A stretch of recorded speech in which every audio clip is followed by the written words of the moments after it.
Warriors 16 after the first set. Let's take a look at some of the highlights. In set number 1, UE off to a good start. Basically, they had a good control of their game, but you know, they were not successful to narrow down the lead that Adamson had in set number 1. And as the set progresses, UE had a lot of errors, basically, and most of them a lot at the net violation errors. Adamson really held ground in set number 1, taking complete control and eventually winning that 25-16. Let's take a look at the statistics for set number 1. The Lady Falcons leading up in all areas. And take a look at the unforced errors that the Lady Falcons had in set number 1. Very, very controlled. Only 4 errors opposed to 10 of UE. And kung nakakalahati lang ng UE yun, yes, kailangan unforced errors, that could have been a ballgame because the lowest deficit they faced was 4 points. Yes. So kung tumikit sila doon, baka nga lumamang pa sila sa Adamson at one point in time in set number 1. But that's water under the bridge now para sa UE. Set number 2, UE 1 love. Over reception, hindi nakapag-capitalize si Lucette Dawis. And instead, it was turned around by Adamson. 1-all, set number 2. Good adjustment from Pao Soriano. And I think these are the things that, you know, the Lady Warriors should try to adjust on. Yung anticipation ng direction ng bola ng Adamson. Especially for the likes of Pao Soriano. We all know kung gaano siya you know, the variation that she has, the flexibility. That's Cortel hitting. Masangkay to Nebrida. Off the net. Eluded the blockers and picked up by Adamson. Here comes Zapanta. Masangkay back set. Dawis finds. Oh, that was an excellent play. Good setup from Masangkay. Yeah, you have to credit half that point to Masangkay. Yes. That was an easy set. She was already in the middle of the court and still bending over backwards to send it to Lucette Dawis. Finally, Dawis getting in the scoring picture para sa UE. Here's Soriano. Great defense by Masangkay. Free ball.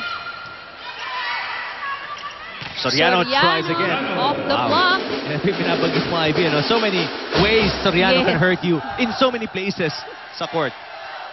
That time, Pao Soriano utilized the hands of the blocker to get that point. You know, one thing about Pao Soriano, if kung talagang ino-observe mo siya, she never really hits the ball straight out. Laging nasa gilid yan. May angle. That's right. So more actually for the blockers, yun yung mas mahirap kasi more area to cover. Let's go courtside and listen in to Judy Saran. Eric and Ivy, sabi ni Coach kanina sa timeout, na ang pinakaayaw niya yung nagpapalitan lang ng score. Pinuno ni Coach ang errors ng Lady Falcons at sinabi niya na dapat magtrabaho at huwag nang hayaang humabol ang Lady Warriors. Din ni Coach Sherwin kanina, magaan lang ang bola ang nabibigay sa kanila. Kaya di nila kailangan magmadali. Huling paalala lang ni Coach, tibayan ng block, ayusin ang service, at tandaan na ang errors, pampatalo. Eric? Thanks, Judy. Indeed, there was a point in time when palagi lang 4 ang lamang ng Adamson because nagpapalit din nga ng score. We pointed that out. Na Adamson, they were playing lax during that first set and napansin din ni Coach Meneses yun, and he really pointed that out because obviously you don't want your team to win in 3 sets pero in a poorly played 3 sets.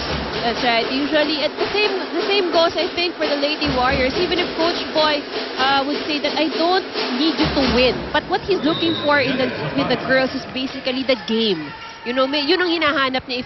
If the girls perform well, kung ano yung pinagagawa niya na execute, for him that's already a win in itself. Now this time let's find out about UE as we check in with Billy Capistrano. Eric and Ivy, if there's one thing Coach Boy wants to see in the girls, it's hard work. He stressed na hindi lang daw dapat si Dawis and Bulan ang consistent. It's a team effort, so everyone has to contribute something. He also wants the girls to utilize their capabilities and to play smart in today's game. Lastly, there must be constant communication on the court, especially against a very good defensive team like Adamson. Eric and Ivy? All right, thank you, Billy. Indeed. You know, more than just Dawis or Bulan, ang daming weapons ng UE. A lot of people don't see that because yun nga, hindi nagagamit. And obviously, the closest person would be Coach Dalistan. He sees these players every day and he knows their capabilities. Hindi ka naman naaasahan ng coach kung alam niya hindi mo kaya.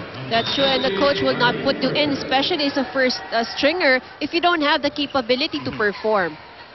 It's just trying to build the confidence in you. Masangkay, barely grazing yung antenna. Nireklamo nga ni Meneses yun. Ni Coach Meneses, parang nasa labas na. Pero Yeah. regardless, that's a point scored by Adamson. Score is 6-4, 2-point lead. Portel at the service line. Adamson 1-0 against UE. UE winless so far at 0-8. While Adamson, in the standings, they are currently at 5-4. 5-3, I'm sorry. That's 5-3. So a win here would catapult them prior to the start of the second game, tied with Ateneo. Yes, that's right. So making the standings more interesting. So malaking bagay ang panalo dito para sa Yes. sa Adamson. As now they've put together a solid 4-point lead in set number 2 over UE.